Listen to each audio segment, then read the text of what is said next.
கிட்டத்தட்ட இவங்களுடைய ராசியின் அதிபதி இவங்களுடைய ராசிக்கு 8ஆம் இடத்துல உட்காந்து டைரெக்டாக இவங்களுடைய ராசிக்கு 2ஆம் வீடையும் பார்க்க 12ஆம் வீடையும் பார்க்க. ஸோ இது மிகப்பெரிய அற்புதம். குரு பகவான் தன் ராசியின் அதிபதியாக இருந்து சிறப்பாக கொடுக்க போகிறான்னு சொல்லலாம். பொருளாதாரத்தில் மிகப்பெரிய ஏற்றம் உண்டு. ஏன்னா பணமே இல்லை உனக்கு இனிமேல் தான் பணம் வரப்போகுது, போய் ஒழுங்காக என் பையன்ட்ட வாங்க ஒழுங்காக கொடுத்துரு அப்படின்னு ஒரு ஆர்டர் கொடுப்போம். ஆட்டோமேட்டிக்காக பணம் வீட்டுக்கு வந்துச்சு. ராசிக்கு 3ஆம் இடத்துல ராகு.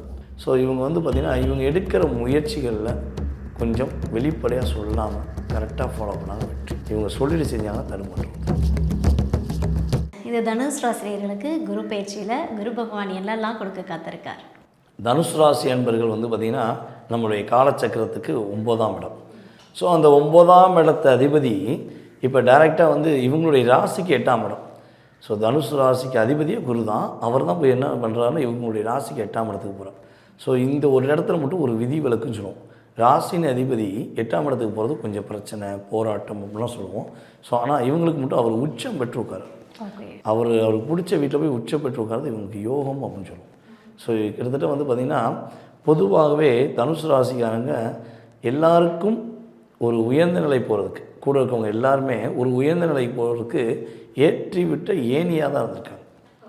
கூட இருக்கவங்க நல்லா இருக்கட்டும், நம்ம படித்த நம்ம கற்றுக்கிட்ட வேலையை பக்கத்தில் இருக்கவங்க சொல்லிக் கொடுக்குறது தான் தனுசு ராசி. அதேபோல் இந்த ஸ்கூலில் பாடம் நடந்துக்கிட்டு இருக்கும்போது அந்த பாடத்தை அப்படியே உன்னிப்பாக கவனிச்சுட்டு பக்கத்தில் இருக்க நம்முடைய சக நண்பர்களுக்கு சொல்லிக் கொடுக்கக்கூடிய நபர்கள் யார் பார்த்திங்கன்னா தனுசு ராசிக்காக தான் அதிகமாக இருப்பாங்க. ஸோ டியூஷன் எடுக்கிறது, அதுபோல் பாடம் சொல்லிக் கொடுக்குறது, ஒரு வேலையை கற்றுக்கிட்டு அந்த கூட இருக்கவங்களுக்கு அந்த வேலையை எக்ஸ்பிளைன் பண்ணுறது, ஹெச்ஆர் போஸ்டிங்கில் உள்ளதுலாம் அதிகமாக தனுசு ராசிக்காக இருப்பாங்க. ஸோ அவங்ககிட்ட கற்றுக்கிட்டு போகிறவங்க லைஃப்பில் தடுமாற்றமே வர மாட்டாங்க. ஓகே, ஏன்னா இவங்க பக்காவாக அவங்களுக்கு சொல்லி கொடுத்துருவாங்க. ஸோ அப்படிப்பட்ட நம்மளுடைய தனுசு ராசிக்காரங்க பல அன்பர்கள் பல விஷயங்களை போராடிக்கிட்டு இருக்காங்க. ஸோ அந்த நிலை மாறப்போகுது. கிட்டத்தட்ட இவங்களுடைய ராசியின் அதிபதி இவங்களுடைய ராசிக்கு 8ஆம் இடத்துல உட்காந்து டைரெக்டாக இவங்களுடைய ராசிக்கு 2ஆம் வீடையும் பார்க்க 12ஆம் வீடையும் பார்க்க. ஸோ இது மிகப்பெரிய அற்புதம். அதாவது நம்முடைய சீஃப் மினிஸ்டர் ஆகட்டும், நம்மளுடைய பிரைம் மினிஸ்டர் ஆகட்டும், நம்முடைய உயர் திரு ஜனாதிபதியாக கூட இருக்கட்டும், ஸோ இவங்கெல்லாம் தனியாக எங்கேயாவது நடந்து போவாங்களான்னா கிடையாது. இவங்களுக்கு எப்பயுமே ஒரு பாதுகாப்பு இருக்கும். ஏன் பாதுகாப்பு? அவங்க கேட்காங்களான்னா இல்லை, அவங்க நமக்கு ரொம்ப முக்கியம். அவங்க மூலமாக நாட்டுக்கு நல்லது நடக்குங்கிற நம்பிக்கை இந்த அரசாங்கத்துக்கு இருக்குது. ஸோ அதனால் பாதுகாப்பு கொடுக்காங்க. அதே மாதிரி தான் இந்த காலகட்டம், இந்த குரு பயிற்சிக்கு அப்புறம் தனுசு ராசி அன்பர்கள் ரொம்ப ரொம்ப முக்கியம். அவங்க சிறப்பாக இருக்கணும் அப்படிங்கிறதுக்காண்டி குரு பகவான் இவங்களுக்கு ஒரு எஸ்கார்ட் போடுற மாதிரி ஒரு பாதுகாப்பு கொடுக்காரு. 2ஆம் இடமும் 12ஆம் இடத்தையும் பார்க்குறோம், நடுவில் நம்ம தனுசு ராசிக்காரங்க இருக்காங்க. அப்போ ஒரு பாதுகாப்பான வளையம், மகிழ்ச்சியான ஒரு செயல்பாடு அப்படிங்கிறது குரு பகவான் தன் ராசியின் அதிபதியாக இருந்து சிறப்பாக கொடுக்க போகிறான்னு சொல்லலாம். ஸோ 2ஆம் இடம் அப்படிங்கிறது பார்த்திங்கன்னா தன வரவு ஸ்தானம். அப்போ தனுசு ராசிக்கு பொருளாதாரத்தில் மிகப்பெரிய ஏற்றம் உண்டு. ஏன்னா பணமே இல்லை உனக்கு இனிமேல் தான் பணம் வரப்போகுது. நான் ரொம்ப வருஷத்துக்கு முன்னாடி ஒருத்தர் பணம் கொடுத்தேன், அவன் எங்கே இருக்கானே தெரில, சில பேருக்கு தெரியும் கேட்டாலும் கொடுக்க மாட்டேங்கன்னா இன்னுமே குரு அவருக்கு ஆர்டர் கொடுப்பார், போய் ஒழுங்காக என் பையன்ட்ட வாங்க ஒழுங்காக கொடுத்துரு அப்படின்னு ஒரு ஆர்டர் கொடுப்போம். ஆட்டோமேட்டிக்காக பணம் வீட்டுக்கு வந்துச்சு. ஸோ அந்த விஷயங்கள் நடக்கும்.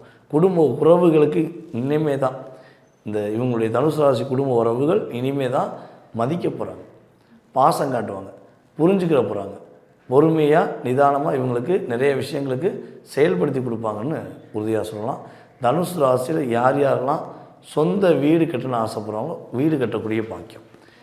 அதே போல் பார்த்திங்கன்னா யார் யாரெல்லாம் தனுசு ராசி என்பவர்களில் படிப்பில் மாணவர் செல்வங்கள் உயர்ந்த நிலைக்கு போகணும், நான் இஷ்டப்பட்ட படிப்பை படிக்கணும்னு நினைக்காங்களோ இப்போ அவங்க இஷ்டப்பட்ட படிப்பை படிக்கக்கூடிய சூழ்நிலை அற்புதமாக குருவுடைய பார்வை மூலமாக கிடைக்க போகுது.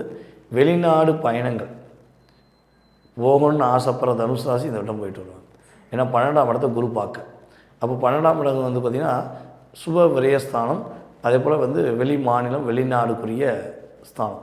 அப்போ ஆட்டோமேட்டிக்காக தனுசு ராசிக்காங்க தன்னுடைய சந்தோஷத்துக்காகவோ ஆன்மீக பயணத்துக்காகவோ அல்லது வேலைக்காகவோ போய் அங்கே போய் வேலை பார்க்கக்கூடியது, இல்லை ஒரு சுற்றுலா போயிட்டு வர்றது, ஃப்ளைனில் போயிட்டு வந்தேயா அப்படின்னு சொல்லக்கூடிய பாக்கியம் தனுசு ராசிக்கு உண்டு.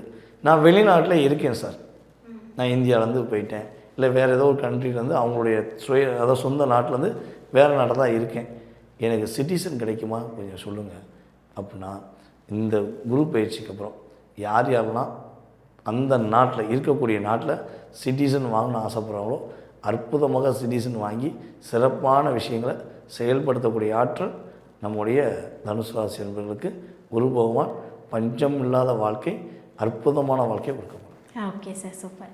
இவங்க இந்த விஷயத்தில் ரொம்ப கவனமாக இருக்கணும்னா தனுசு ராசி எந்த விஷயத்தில் கவனமாக இருக்கணும்? இவங்களுடைய ராசிக்கு 9ஆம் இடத்துல கேது பகவான், ராசிக்கு 3ஆம் இடத்துல ராகு பகவான். ஸோ இவங்க பார்த்திங்கன்னா இவங்க எடுக்கிற முயற்சிகளில் கொஞ்சம் வெளிப்படையாக சொல்லாமல் கரெக்டாக ஃபாலோ பண்ணாங்க வெற்றி. ஓகே. இவங்க சொல்லிட்டு செஞ்சாங்கன்னா தடுமாற்றம் வந்துடும். ஸோ அதில் நிதானம். அதே போல் வாட்ஸ்அப்பில் எஸ்எம்எஸ் அனுப்புறது, ஒரு சின்ன பிரச்சனைனா எஸ்எம்எஸ் அனுப்புவோம், அதுக்கு ஒரு எஸ்எம்எஸ் அனுப்பும் 10 எஸ்எம்எஸ் வரும். ஸோ அதே போல் புகைப்படங்கள் பகிர்றது. ஸோ இதிலெல்லாம் கவனமாக இருக்கணும். கம்யூனிகேஷன் சம்மந்தப்பட்ட எந்த விஷயமா இருந்தாலும் நம்ம தனுசு ராசிக்காரங்க கொஞ்சம் நிதானமாக யோசித்து போகணும். அதே போல் அப்பா மகன் உறவு, அப்பா மகள் உறவு அப்படின்னு சொல்லுவோம். ஸோ இவங்க அப்பா மேலேயும் அம்மா மேலேயும் உயிரே வச்சுருக்கவங்க தனுசு ராசிக்காரங்க. ஸோ அப்படிப்பட்டவங்க இந்த கேது பகவான் 9ஆம் இடத்துல இருக்கனால அப்பா கிட்ட கொஞ்சம் வார்த்தைகளில் கொஞ்சம் நிதானம். அப்பாவே நிறைய டிப்ரெஷன் ஆகி டென்ஷன் ஆகி பேசுனாலும் அப்பா விடுங்கப்பா, நீங்கள் சொல்கிறீங்க நான் ஏற்றுக்கிறேன், ஓகேப்பா புரிய வைப்போம்ப்பா, ஓகேப்பா. ஸோ இப்படி தான் போகணும் போல் அப்பாட்ட போய் இவங்க அட்வைஸ் பண்ணுறது, அப்பாட்ட போய் ஏதாவது விஷயம் சொன்னாங்கன்னா மாட்டிக்குவாங்க. ஏன்னா அப்பாவுக்கும் மகனும் அந்த உறவுகளுக்கு ஒரு சின்ன பிரச்சனை. ஸோ இதில் மட்டும் கவனமாக இருந்தால் சிறப்பு. Okay sir. தனுசு ராசி வழிபடக்கூடிய தெய்வம்? நம்முடைய தனுசு ராசி அன்பர்களுக்கு 8ஆம் இடத்துல குரு போனதுனால குரு பகவானே பார்க்குறது அவங்களுக்கு சிறப்பு. கிட்டத்தட்ட பார்த்திங்கன்னா நவ கிரகத்தில் உள்ள குரு பகவானை வியாழக்கிழமை தோறும் அட்லீஸ்ட் வியாழன் போகிறது ரொம்ப சிறப்பு. இல்லைன்னா மாதத்துக்கு ஒரு வியாழக்கிழமையாவது நவ கிரகத்தில் உள்ள குரு பகவானை போய் பார்த்து நான் வந்துட்டேன், உன்னை பார்த்துட்டேன், என்னை நீ பார்த்துக்கோ, இந்த 3 வார்த்தையில் நான் சொல்கிறேன். அவங்க 30 வார்த்தை கூட அவங்க சொல்லலாம், தப்பு கிடையாது. ஸோ மனசார போய் கும்பிட்டு வந்தாங்கன்னா கவுளியே சத்தம் போட்டுச்சு தனுசு ராசி சூப்பராக இருக்கும். ஓகே சார், அருமை.